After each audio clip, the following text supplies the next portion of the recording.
السلام علیکم ناظرین، سلامتی ہو آپ پر جہاں بھی آپ ہوں۔ کیلنڈر پر آج دن میں تاریخ رہی 29 شوال المکرم، انگریزی تاریخ 31 مئی ہے۔ اپنے میزبان راہی حجازی سے انڈیا کی خبریں سنیے۔ دہلی میں تیز ہواؤں کے ساتھ شدید بارش، 3 افراد ہلاک، تاریخی جامع مسجد کو بھی نقصان پہنچا۔ دارالحکومت دہلی گزشتہ 3 ماہ سے ملک کے دیگر شمالی علاقوں کی طرح شدید گرم لہر کی گرفت میں تھا۔ البتہ پیر کو موسم کا مزاج اچانک بدلا اور شدید باد و باران نے دہلی اور اس کے مضافات کو اپنی لپیٹ میں لے لیا۔ 100 کلومیٹر فی گھنٹے کی رفتار سے تیز ہوائیں چلنے لگی اور تقریباً 1 گھنٹے تک موسلا دھار بارش ہوتی رہی۔ طوفانی ہواؤں کا سب سے زیادہ اثر مشرقی اور وسطی دہلی میں رہا۔ میونسپل کارپوریشن کو درختوں کے گرنے سے متعلق 300 ٹیلی فون کالز موصول ہوئیں۔ محکمہ موسمیات کے مطابق دہلی میں 2018 کے بعد یہ پہلا شدید طوفان تھا جس کی وجہ سے دہلی میں درجہ حرارت 40 ڈگری سے گر کر 13 ڈگری پر آ گیا۔ طوفان کے نتیجے میں 300 سے زائد درخت جڑ سے اکھڑ گئے۔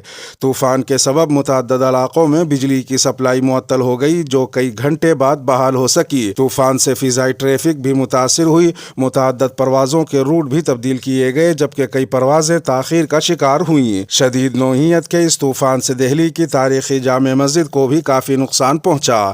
درمیانی بڑے گنبد کے اوپر لگے دھات کا آرائشی کلش ٹوٹ کر گر گیا۔ میناروں اور گنبدوں سے کئی پتھر بھی ٹوٹ کر مسجد کے صحن میں گرے جس کے نتیجے میں 3 افراد زخمی ہوئے۔ جامع مسجد کے امام مولانا سید احمد بخاری نے بتایا کہ بڑے گنبد کا دھات کا وزنی کلش ٹوٹ کر چھت پر ہی گرا۔ اگر وہ نیچے گرا ہوتا تو بڑا حادثہ ہو سکتا تھا۔ اس کی اونچائی تقریباً 12 فٹ ہے اور وہ بھی اتنا ہی پرانا ہے جتنی پرانی جامع مسجد ہے۔ انہوں نے بتایا کہ کلش کا ایک حصہ جو بہت وزنی ہے ابھی لٹکا ہوا ہے۔ اگر وہ حصہ گرا تو سامنے کی دیوار پر گرے گا جس کی وجہ سے مسجد کا اصل حصہ خالی کرا لیا گیا تھا اور نمازیوں کو ہدایت کی گئی ہے کہ وہ دوسری طرف سے مسجد میں آئیں۔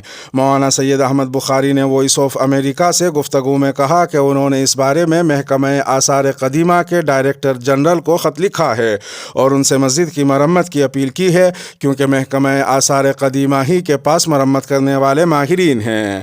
اس تاریخی مسجد کی تعمیر مغل حکمراں شاہ جہاں نے سن 1650 سے سن 1656 کے درمیان کرائی تھی۔ یہاں سے تاریخی لال قلعہ بالکل سامنے نظر آتا ہے۔ تکمیلی تلبینہ طاقت، صحت اور شفا کے لیے سنت اور طب نبوی کا بہترین نسخہ۔ ابھی آرڈر کریں، کم پیسے میں ہمارے ساتھ بزنس شروع کریں۔ بھارت بھر سے ڈسٹریبیوٹر اور ہول سیلر بننے کے لیے ابھی کال کریں 9579591975۔ Takmeeli food products private limited, Malegaon, India. Gyanvapi مسجد کا مہر بند لفافہ واپس لینے سے ضلع جج کا انکار۔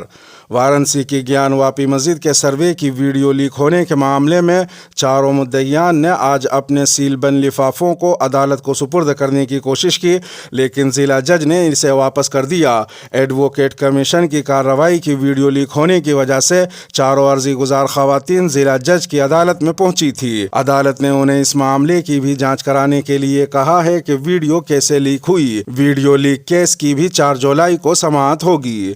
ادھر وارانسی ڈسٹرکٹ کورٹ میں گیان واپی مسجد کیس کی پیر کو دوبارہ سماعت شروع ہوئی۔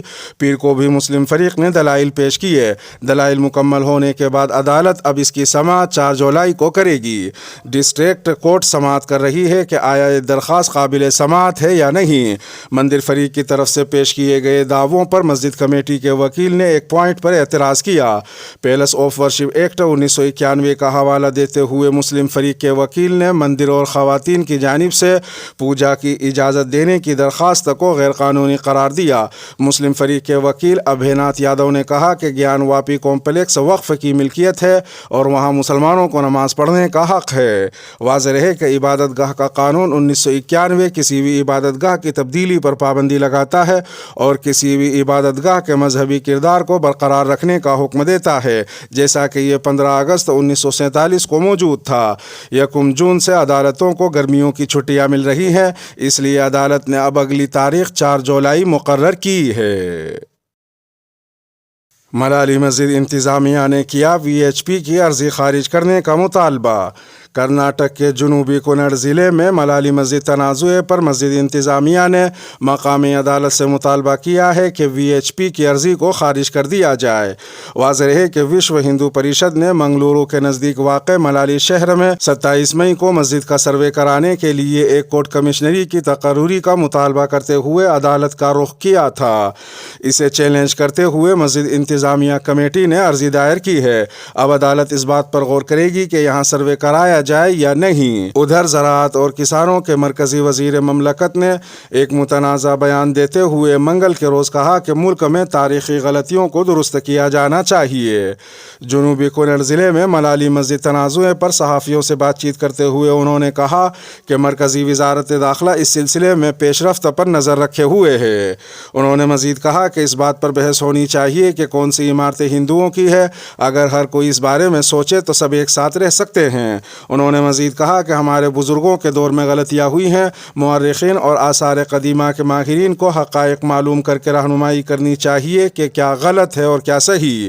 واضح ہے کہ تاریخ دانوں کا ایک طبقہ یہ بھی دعویٰ کرتا رہا ہے کہ ملک میں بہت سارے بدھ مذہب کے مندروں کو توڑ کر ہندو مندر بنائے گئے ہیں۔ بنگال کی سب سے بڑی مسجد آدینہ مسجد کو متنازع بنانے کی کوشش۔ مالدہ ضلع کے پانڈوا میں واقع تاریخی آدینہ مسجد کو لے کر BJP نے ایک نیا تنازع شروع کرتے ہوئے اشتعال انگیز دعویٰ کیا ہے کہ یہ مسجد مندر کو منہدم کر کے تعمیر کی گئی ہے۔ تفصیلات کے مطابق اتوار کو BJP لیڈر رتیندر بوس، مقامی ممبر اسمبلی چنموئے دیو برمن اور کچھ دیگر BJP لیڈروں نے مسجد کا دورہ کیا تھا۔ اس کے بعد رتیندر بوس نے سوشل میڈیا پر کچھ تصاویر پوسٹ کر کے یہ اشتعال انگیز دعویٰ کیا کہ مسجد کی تعمیر میں لگے پتھر کے نقش و نگار سے واضح ہے کہ یہ مسجد آدیناتھ مندر کو منہدم کر کے تعمیر کی گئی۔ واضح رہے کہ آدیناتھ مسجد مغربی بنگال کی سب سے بڑی مسجد ہے جو مالدہ ضلع کے گزول تھانے کے پانڈوا میں واقع ہے۔ آدینہ مسجد مالدہ ضلع کے سیاحتی مقامات میں سے ایک ہے۔ مختلف مذاہب کے لوگ یہاں آتے ہیں، مگر اب BJP قیادت نے مسجد کو لے کر ایک نئے تنازع کو جنم دے دیا ہے۔ BJP لیڈر رتیندر بوس نے مسجد کا دورہ کرنے کے بعد متنازع دعویٰ کیا کہ آدینہ مسجد کے فرش کے نیچے آدیناتھ مندر موجود ہے۔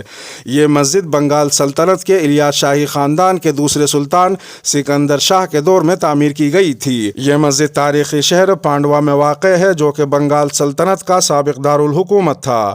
مسجد کی بیرونی دیوار کے چند حصوں میں ہاتھیوں اور رقص کی شکلوں کی طرح کے کچھ نقش و نگار ہیں۔ مورخین نے اس سے متعلق لکھا ہے کہ ممکن ہے کہ معماروں نے قبل از اسلام بنائے گئے پتھروں کا استعمال کیا ہو یا مسجد پہلے سے موجود کھنڈر کی جگہ پر بنائی گئی ہو۔ سپریم کورٹ کا طلاق حسن معاملے پر فوری سماعت سے انکار۔